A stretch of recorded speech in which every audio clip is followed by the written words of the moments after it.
사셨네.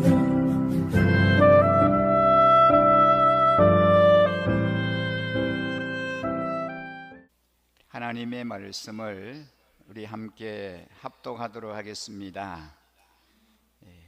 누가복음 5장 1절에서 11절 말씀입니다. 누가복음 5장 1절에서 11절 말씀을 우리 함께 합독하겠습니다.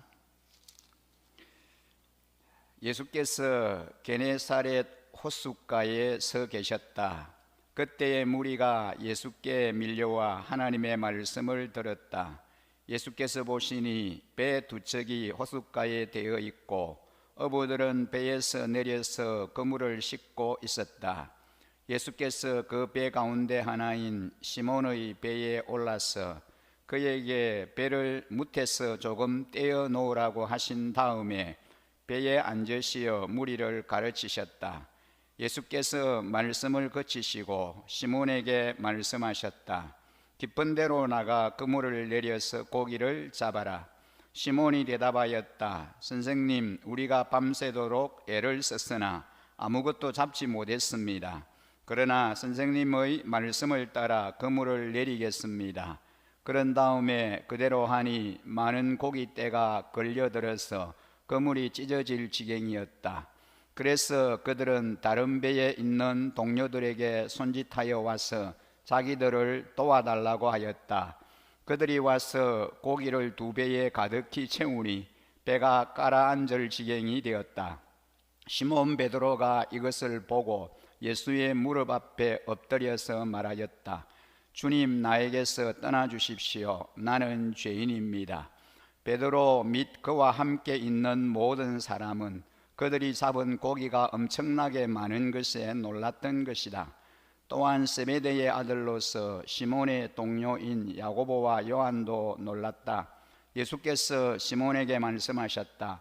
두려워하지 말아라. 이제부터 너는 사람을 낚을 것이다. 그들은 배를 무퇴된 뒤에 모든 것을 버려두고 예수를 따라갔다. 아멘. 오늘 우리가 함께 읽은 본문의 말씀을 중심으로 참된 제자의 신앙이라고 하는 주제로 말씀을 함께 나누려고 합니다. 우리 모두는 단 하나밖에 없는 소중한 삶을 살고 있습니다. 우리 모두가 생각하는 것은 어떻게 하면 나의 이 하나밖에 없는 이 소중한 삶을 가장 보람되면서도 확실하게 보장되는 데 투자할 수 있을까라고 하는 거죠. 그리스도인들도 예수님을 믿고 따르면서 나의 미래가 어떻게 될 것인가 라고 하는 고민을 하게 됩니다. 오늘 이 본문에 예수님의 제자들 중에 몇몇 사람이 예수님을 본격적으로 따르기 전에 일을 기록하고 있습니다. 그들 역시 예수님을 믿고 따르면 자신들의 미래가 어떻게 될 것인가를 염려했던 것 같습니다. 예수님은 이런 제자들에게 예수님을 믿고 따를 때의 삶을 하나의 체험을 통해서 알게 해 주셨습니다. 그것은 예수님의 말씀 한마디에 그물이 터지도록 많은 물고기를 잡는 사건이었습니다. 제자들은 예수님의 말씀이 단순히 낙심한 사람들의 마음을 위로해주고 방황하는 사람들에게 하나님의 사랑을 전해주는 소극적인 것이라고 생각했습니다. 그런데 이 말씀 속에는 실제적으로 불가능한 것을 가능하게 하는 능력이 있었습니다. 예수님의 말씀은 어떠한 사람도 해낼 수 없는 기적을 만들어냈습니다. 이것을 확인하는 순간 제자들은 자신들이 가지고 있던 모든 배와 그물을 버리고 예수님을 전적으로 따르게 되었습니다. 우리가 읽은 본문 1절에서 3절 말씀을 보면 예수께서 게네사렛 호숫가에 서 계셨다. 그때의 무리가 예수께 밀려와 하나님의 말씀을 들었다. 예수께서 보시니 배 두 척이 호숫가에 되어 있고 어부들은 배에서 내려서 그물을 씻고 있었다. 예수께서 그 배 가운데 하나인 시몬의 배에 올라서 그에게 배를 무태서 조금 떼어 놓으라고 하신 다음에 배에 앉으시어 무리를 가르치셨다라고 기록되어 있습니다.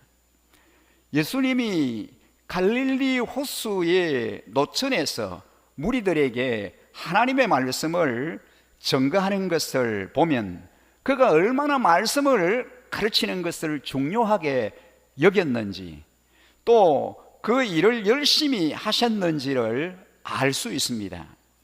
예수님은 사람들에게 복음을 전할 수 있는 곳이라면 장소를 마다하지 않고 찾아가서 전파하셨습니다.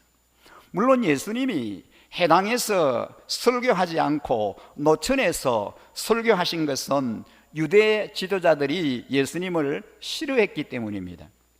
그러나 예수님은 해당에서 설교하지 못한다고 해서 위축되지 않으셨습니다. 오히려 예수님은 이것을 기회로 삼으셨습니다. 왜냐하면 노천에서 설교를 하심으로 평소에 해당에 올 수 없었던 많은 사람들에게 복음을 전할 수 있는 기회가 되었기 때문입니다. 또한 아예 밑바닥에서 하나님의 백성들을 새로 모으는 그런 의미가 있었습니다. 여러분, 우리는 코로나19 때문에 현장 예배를 마음껏 드리지 못함으로 인하여 우리가 많이 힘들고 침체된 가운데 지난 한 해를 보내었습니다.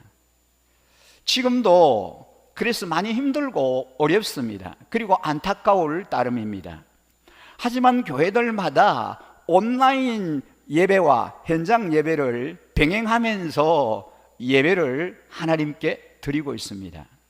마음껏 대면할 수 없는 이 비대면 시대에 오히려 기회로 삼아 온라인을 통하여 더 활동을 활발하게 전개하고 있습니다.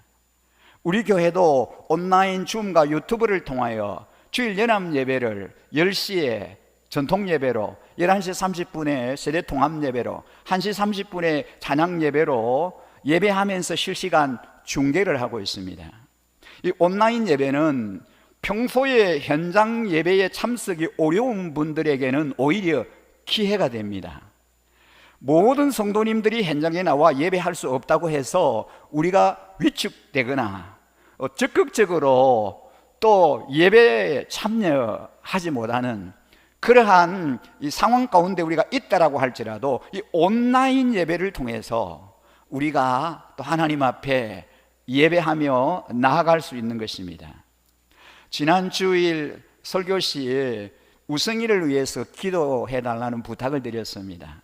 그래서 우리 일신가족, 우리 성도님들에게 진심으로 감사를 드립니다. 여러분들의 그 간절한 기도 덕분으로 우승이가 입원한 그 바로 다음 날 퇴원을 하게 되었습니다. 지난 금요일 우승이 아빠와 통화를 했는데 이제 우승이가 단순한 그런 열 감기로 판명이 되어서 퇴원을 해서 이제 가정에 지내고 계속해서 치료받는 그 재활 치료를 이제 금요일 오전에도 다녀왔다라고 하는 이야기를 함께 나누었습니다. 우승인의 가족은 현장 예배에 나오기가 어렵습니다. 나올 수가 없습니다. 그런데 이 온라인 예배를 계속해서 함께 드리면서 은혜를 받고 있다라고 합니다. 새벽 기도에도 같이 참여하고 있습니다. 신년 새벽 기도회부터 매일 새벽 기도에 참여 중인 우성이 외할머니 오랜만에 통화를 가졌습니다. 우성이가 건강하게 퇴원하게 된 거 너무 감사하다 그러면서 매일 새벽 기도회를 통해서 힘을 얻는다라고 얘기했습니다. 그리고 주일 현장에 예배드리러 가지 못하지만 온라인을 통하여 열심히 예배에 참여하고 있다라고 이야기하셨습니다. 현장 예배에 가지 못해서 안타까워하는 그런 분들도 계시지만 특별한 상황과 환경 가운데 있는 분들에게는 이 비대면 온라인 예배를 통한 예배가 그분들에게는 기회가 될 수 있습니다. 예수님께서 해당해서 설교하지 아니하시고 노천에서, 배 위에서, 산상에서 설교하심이 해당에 올 수 없는 사람들에게는 오히려 기회가 되었던 것처럼 말입니다. 오늘 우리가 읽은 이 본문의 말씀은 예수님이 갈릴리 호숫가에서 사람들에게 말씀을 전하실 때의 장면입니다. 예수님은 제자들의 배에 오르셔서 말씀을 전하셨습니다. 왜냐하면 사람들이 너무 많이 모였고 이들은 계속해서 예수님을 만지려고 했기 때문입니다. 예수님의 옷자락이라도 잡아보려고 모여드는 사람 사이에서 예수님이 말씀을 전하는 것은 너무 어려운 일이었습니다. 그래서 예수님은 사람들이 예수님을 만질 수 없도록 배에 오르셔서 설교하셨습니다. 이것은 다른 것에 방해받지 않고 오직 하나님 나라의 복음을 전하는 일에 집중하기 위해서였습니다. 우리는 때로는 예수님이 우리 눈앞에 육신으로 계시지 않는 것이 큰 다행이다라는 생각을 해봅니다. 왜냐하면 만일 예수님이 우리 가운데 육신으로 계신다면 우리는 말씀에 집중하기보다는 예수님의 얼굴을 보려고 할 것이고 그분의 옷을 만짐으로 병을 고치려고 하는 데 열심을 냈을 것이기 때문입니다. 그러나 이제 우리에게는 육체로 계신 예수님이 아니라 주의 말씀만이 주어진 것입니다. 아마 예수님의 제자들 중에는 예수님의 이런 행동을 이해하지 못하는 사람들이 있었던 것 같습니다. 그들은 예수님이 왜 이렇게 사람들을 떼어놓고 말씀만 하시는가 이해를 하지 못했습니다. 말씀을 하시지 말고 차라리 병을 치료해 주시는 것이 낫겠다, 그런 생각을 하게 된 것이지요. 즉 사람들이 기대하는 것과 예수님이 하는 것 사이에는 상당한 차이가 있었습니다.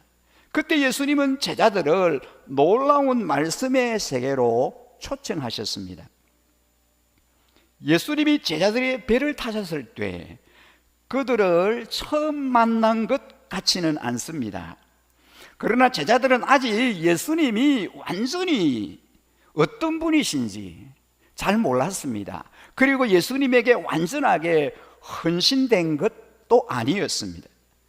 그때 제자들은 그물을 씻고 있는 중이었습니다.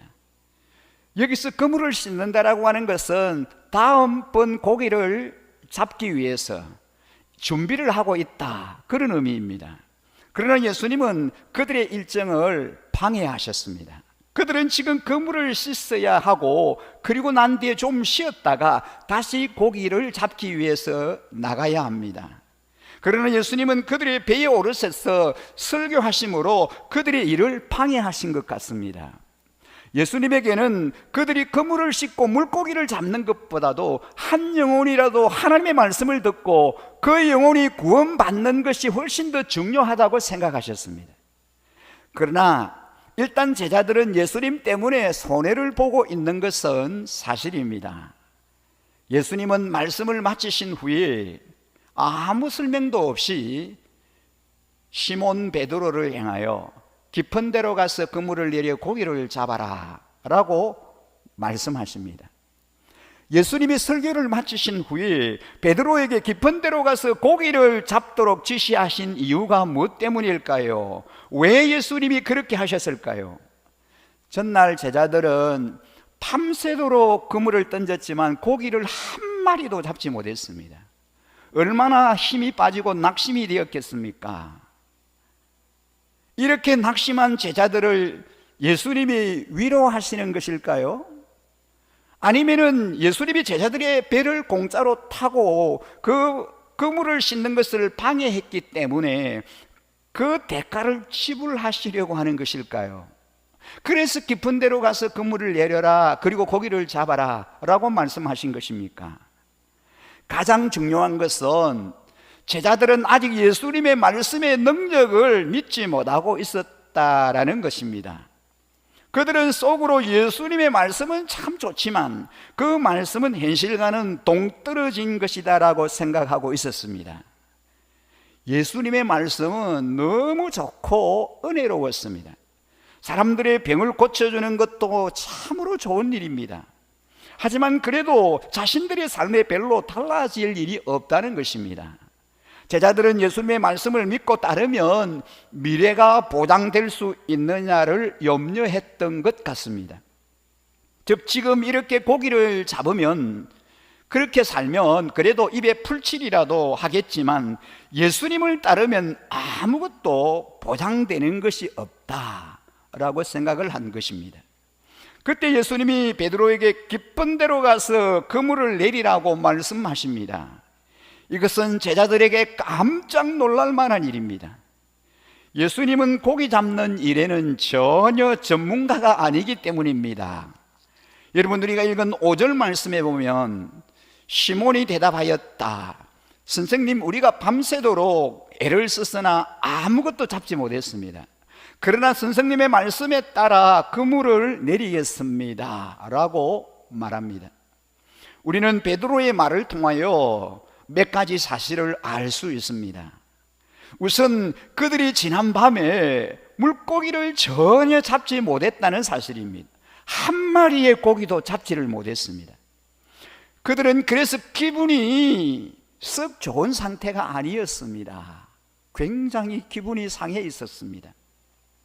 몸은 지칠 대로 지쳐 있었고 한 마리의 고기도 잡지 못했기 때문에 낙심되었고 그리고 너무나 힘들었고 피곤해 있었습니다.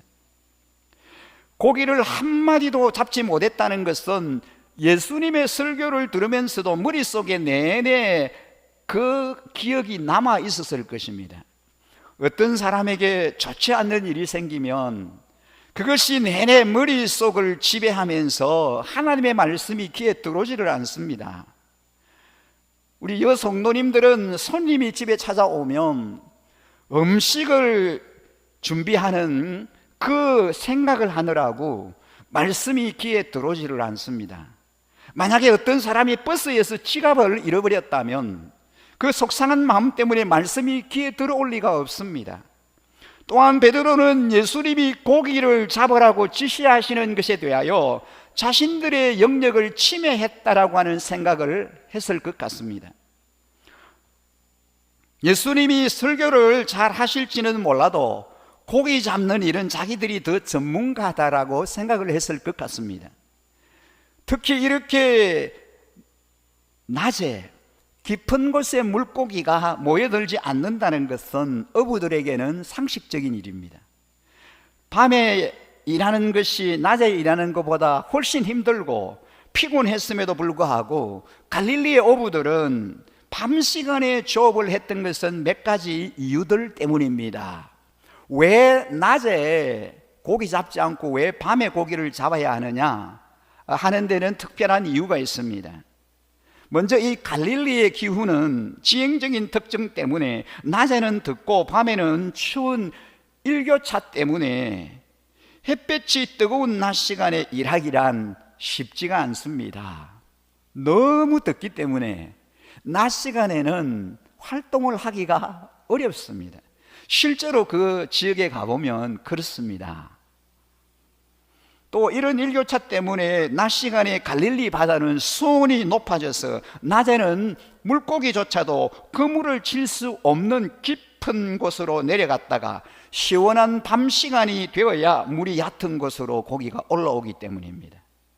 이런 여러 가지 이유 때문에 갈릴리의 어부들은 낮 시간보다는 더 힘들고 더 피곤함에도 주로 밤 시간에 새벽 4시까지 조업을 하곤 했습니다. 베드로는 자기가 지난 밤에 열심히 그물을 던졌는데도 물고기를 잡지 못했다면 오늘은 더 이상 물고기를 잡을 수 없다라고 생각을 하고 있었습니다. 이것은 나중에 베드로의 고백을 통해서 다시 확인이 됩니다. 그런데 베드로가 이렇게 썩 내키지 않는 예수님의 말씀에 순종을 합니다. 그것은 예수님의 말씀을 듣고 조금 믿음이 생겼기 때문입니다. 선생님 말씀에 따라 그물을 내리리다라고 하는 이 말은 말씀을 듣지 않았다면 전혀 순종할 생각이 없었을 것이다라고 하는 그런 뜻입니다. 상식적으로 도저히 예수님의 말씀에 이해할 수 없지만 예수님의 말씀을 듣고 은혜를 받아 예수님에 대한 신뢰가 조금 생겼다라는 겁니다. 이것을 통해서 알 수 있는 것이 무엇일까요? 제자들은 예수님의 말씀을 듣는 가운데 예수님에 대한 아주 작은 신뢰가 생겼고, 바로 이 작은 신뢰가 예수님의 말씀에 억지로라도 순종하게 했습니다. 지금 베드로는 정말 원해서 깊은 곳에 그물을 내리는 게 아닙니다. 베드로는 아주 작은 믿음을 가지고 억지로 예수님의 말씀에 순종했던 것입니다. 베드로가 예수님의 말씀에 순종하여 깊은 곳에 그물을 내린 것은 작은 믿음으로 인한 그의 순종이었습니다. 그만큼 베드로는 예수님의 말씀의 능력을 과소평가했습니다. 그러나 그들이 작은 믿음으로 예수님의 말씀에 순종했을 때 어떤 일이 일어났습니까? 그들에게 나타난 결과는 도무지 이해할 수 없는 놀라운 일이 일어났습니다. 그런 다음에 그대로 하니 많은 고깃대가 걸려들어서 그물이 찢어질 지경이었다. 그래서 그들은 다른 배에 있는 동료들에게 손짓하여 와서 자기들을 도와달라고 하였다. 그들이 와서 고기를 2배에 가득히 채우니 배가 가라앉을 지경이었다 라고 6절에서 7절에 말씀합니다. 제자들은 전문적인 어부들이었지만 밤새 단 한 마리의 고기도 잡지를 못했습니다. 예수님은 어부가 아닙니다. 물이나 고기에 대한 사전 정보가 전혀 없는 그런 분입니다. 그런데 예수님은 말씀 한마디로 2배가 물에 잠길 정도로 많은 물고기를 잡게 하셨습니다.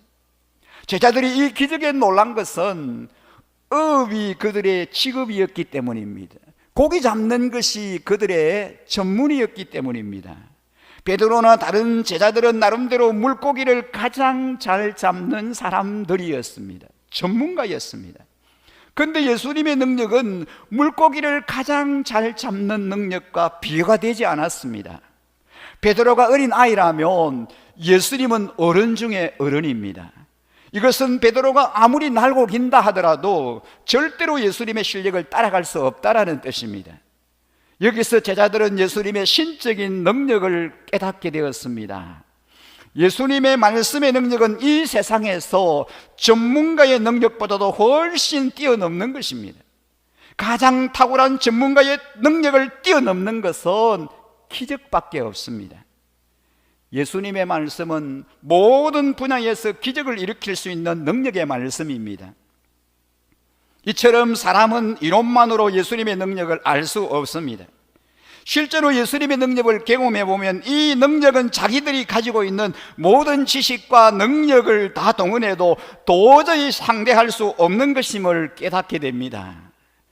베드로가 발견한 것이 예수님이 하나님이시다라는 이 사실입니다. 베드로는 분명히 밤새도록 호수 바닥을 뒤지면서 물고기들이 없다는 것을 알았습니다.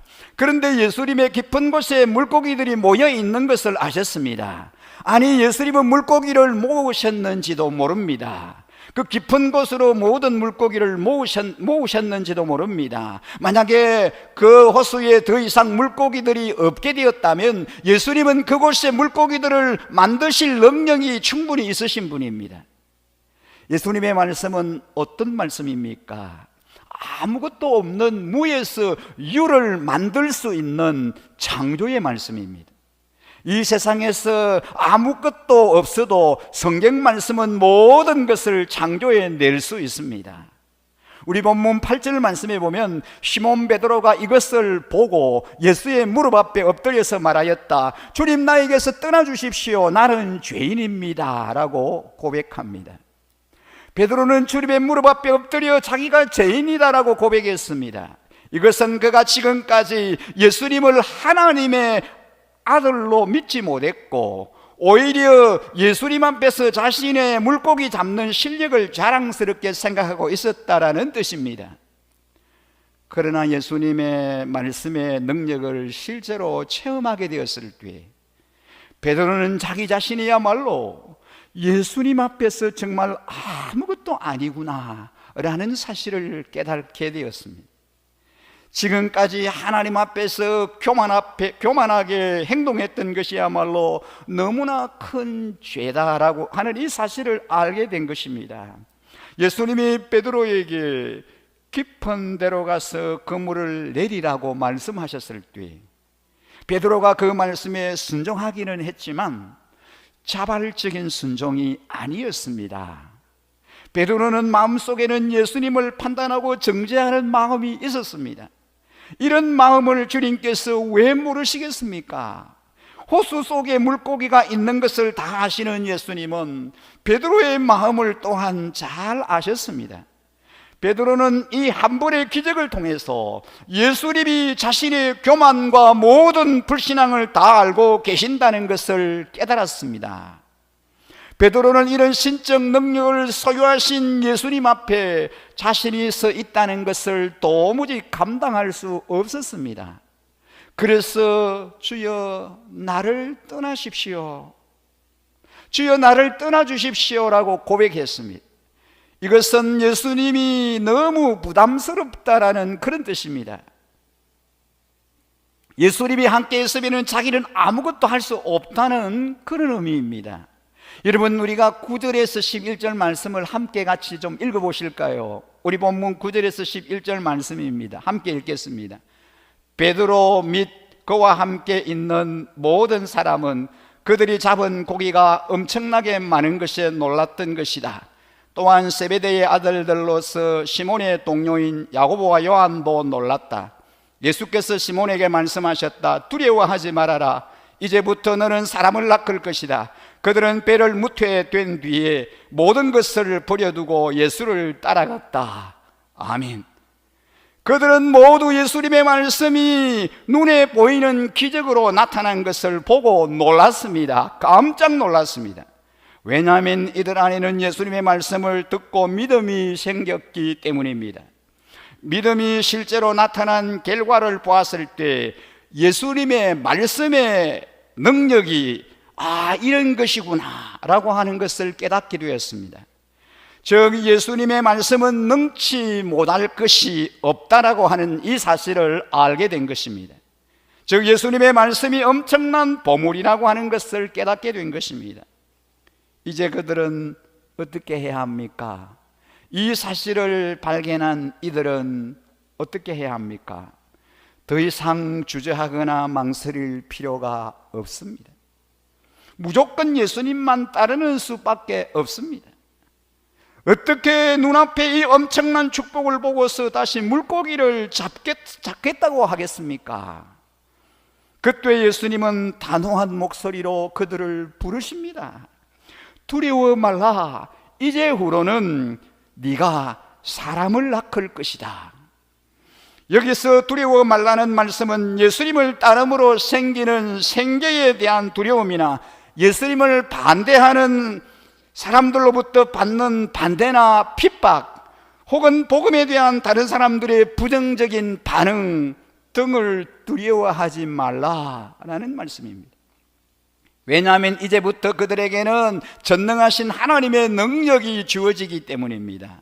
예수님은 아주 중요한 말씀을 하셨습니다. 그들은 이제부터 고기를 잡던 그 손으로 사람의 영혼을 낚게 될 것이다 라는 말씀입니다. 더 이상 물고기를 잡지 않고 이제 사람을 낚는 그런 놀라운 배나의 손으로 바뀌어진다는 것입니다. 그들은 지금까지 물고기를 줄곧 잡으면서 살아왔습니다. 그러나 이제부터는 멸망해가는 사람들의 영혼을 건지게 될 것입니다. 이 세상에서 최고의 복은 무엇일까요? 멸망해가는 사람들의 영혼을 건지는 일입니다. 예수님은 이 일에 최고의 능력으로 함께 하실 것을 약속하십니다. 이 세상에서 최고의 일은 영혼을 건지는 일입니다. 이것을 위해서 하나님은 우리에게 모든 염려를 버리고 주님의 말씀에 헌신할 것을 요구하십니다. 주님의 말씀을 붙들고 끝까지 나아갈 때 실망했던 그 모든 사람들이 하나님을 믿고 그 모든 불만들이 다 축복으로 채워지는 것을 보게 될 것입니다. 이것이 바로 하나님이 하시는 일입니다. 지금 예수님은 물속에 있는 고기들을 다 알고 계셨습니다. 그리고 물고기들이 베드로의 그물에 걸려들게 하셨습니다. 지금 예수님 주위에 그분의 설교를 듣고 있는 자들은 물속에 있는 그물과 같습니다. 어떤 때는 밤새 그물을 던져도 믿는 자를 한 사람도 얻지 못할 그러한 때도 있었을 것입니다. 여러분, 2020년 한 해를 지내오면서 우리는 2020년 당차게 한 해를 시작했는데 2월에 몰아닥친 이 코로나라고 하는 불청객 때문에 우리는 아무런 결과를 만들어내지 못하고 한 해를 그냥 낭비하며 보내버렸습니다. 코로나19로 인하여 제대로 예배를 드릴 수 없는 상황이었기에 한 해 내내 이런 상황이 지속되므로 영혼 구원의 열매를 맺을 수가 없었습니다. 안타까움 가운데 하늘을 송두리째 그냥 낭비하고 말았습니다. 그런데 주님께서 우리 교회의 몇 가정을 우리 일신 공동체 안으로 인도해 주셨는데 코로나로 인하여 지속적인 예배를 할 수 없기 때문에 어떤 결실도 열매도 맺을 수가 없었습니다. 함께 같이 예배하고 교제하고 함께 삶을 나누고 서로 만나야 어떤 열매를 거두고 결과를 만들어낼 수 있는데 전혀 그러한 시간이 우리에게 주어지지를 않았습니다. 우리 예수님은 한 영혼 한 영혼이 어떤 상태에 있는지를 알고 계시며 그들을 모두 붙여주셔서 일신 공동체의 한 가족으로 만들어 주시리라고 믿습니다.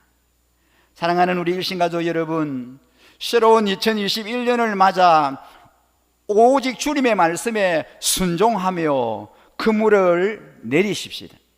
금년 한 해 우리 주님은 우리를 통하여 놀라운 능력을 나타내기를 원하십니다.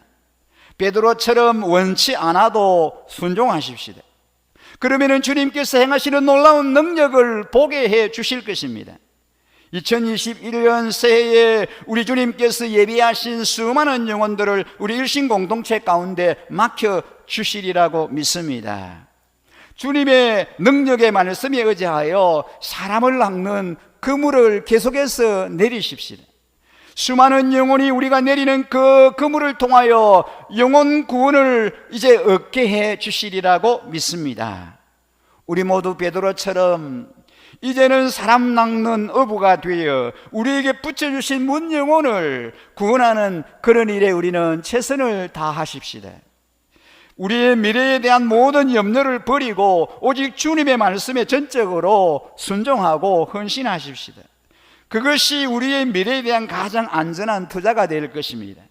우리 일신교회를 사랑하시는 주님께서 이 정간 땅에 방황하는 수많은 영혼들을 우리에게 붙여주시리라고 믿습니다. 갈 길을 알지 못하는 청년들, 청소년들, 우리 어린이들 우리의 손에 맡겨주셨습니다. 이 도성에도 내 백성이 많음이라고 하시는 우리 주님께서 그 숱한 그 영혼들을 인도할 주님의 마음에 합한 그런 아름다운 교회를 주님이 찾으십니다.